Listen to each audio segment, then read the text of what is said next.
Amis du jour, chalutations. Pour les petits nouveaux, moi c'est Sekhmet, et je vous souhaite la bienvenue dans mon podcast littéraire. Dans mon émission, je vais tenter 3 fois par semaine de vous donner envie de découvrir des livres de tout poil, récents et moins récents. Alors, si ça vous tente, c'est par ici la suite.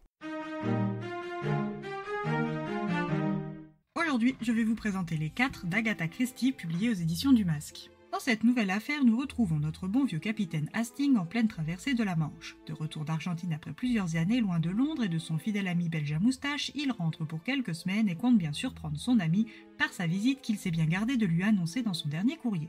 Quand Hastings arrive au 14 Fairway Street, c'est un Hercule Poirot surpris mais surtout sur le départ qu'il trouve. En effet, Hercule avait lui aussi pour projet de le surprendre par sa visite grâce à une affaire qu'il a acceptée et qui nécessite sa présence à Rio. Les deux hommes s'amusent de leur intention enfantine et partent vers la gare. Avant d'être tout à fait prêts, les deux hommes partagent quelques anecdotes quand un bruit dans la chambre de Poirot retentit. Comme seule la fenêtre est une option à l'instant précis, les deux hommes concluent à un cambrioleur peu discret. En entrant dans la pièce, un homme émacié couvert de poussière et crotté des pieds à la tête se tient dans l'encadrement de la fenêtre avant de s'écrouler inconscient. Hercule réclame du cognac qu'Hastings se précipite d'aller chercher. L'inconnu ne cesse de répéter l'adresse d'Hercule Poirot de manière plus ou moins intelligible. Poirot sait que le docteur Ridgway habite un peu plus haut dans la rue et le fait appeler. Par chance, il est chez lui et il arrive au 14 en quelques minutes. Après un rapide examen, peu de choses sont à retenir de ce malheureux. Il est certain que c'est bien Hercule Poirot du 14 Fairway Street qu'il venait voir et que le message à transmettre concerne les 4. Dehors de ça, rien de plus. Hercule vient tout juste d'accepter une enquête sur le gang hyper puissant composé de 4 criminels internationaux. Le gang serait dirigé par un certain Li Changyen et serait considéré comme le numéro 1 et la force motrice du gang. Le numéro 2 serait le financier américain nommé par $1. Le numéro 3 serait une femme française et le numéro 4 appelé le destructeur dont tout le monde ignore l'identité, homme ou femme.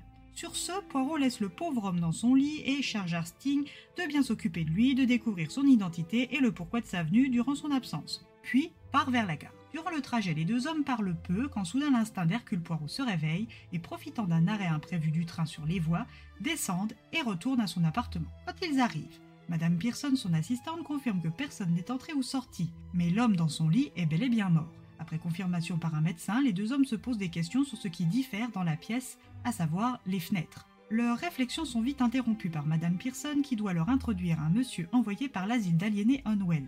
Cet homme au physique ordinaire leur apprend que l'homme mort était un patient de l'asile depuis 2 ans et qu'il était soigné pour paranoïa aiguë. L'homme en blouse blanche promet de faire retirer le corps au plus vite et part sans leur donner son nom. Quelques minutes à peine après le départ du gardien, l'inspecteur de Scotland Yard Japp fait son entrée sur invitation de Poirot. L'inspecteur Japp, après une minute de concentration, reconnaît le malheureux mort dans le lit du détective Poirot, Meyerling.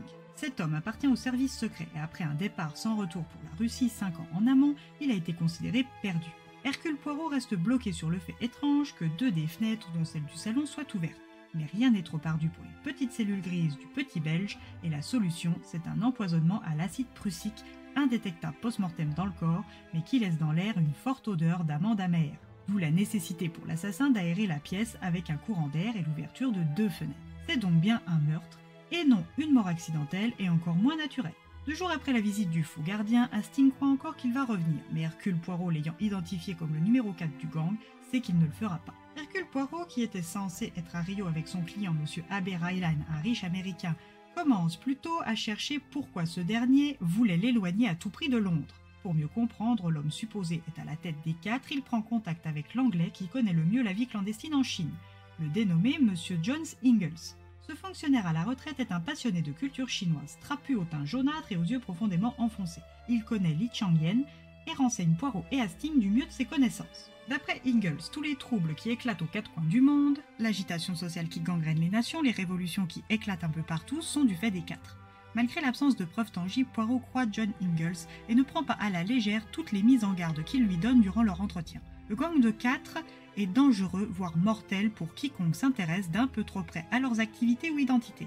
Ingalls se confie enfin sur une lettre qu'il a reçue d'un certain monsieur Jonathan Whaley, rencontré à Shanghai par le passé et qui aurait besoin de soutien financier pour pouvoir fuir Granite Bungalow au Parton d'Artmoor, car il est suivi, traqué même par les 4.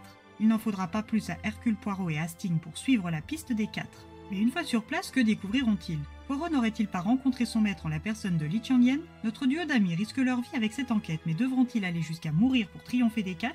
Ou bien avoir un jumeau caché dans une manche suffira-t-il? Une enquête à mener avec attention, discrétion, finesse et surtout persévérance.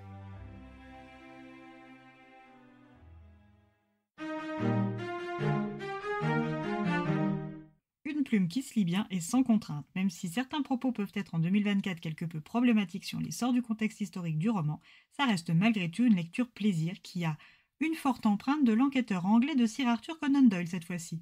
Une histoire dont je n'ai jamais vu d'adaptation visuelle à ce jour et qui en mériterait bien une. Et bien voilà, j'en ai fini pour aujourd'hui. J'espère que cet épisode vous aura plu et vous aura donné des nouvelles idées de lecture. Si vous souhaitez découvrir d'autres petits bonbons littéraires tout droit sortis de ma bibliothèque, je vous retrouve le jeudi 8 février prochain pour un nouvel épisode.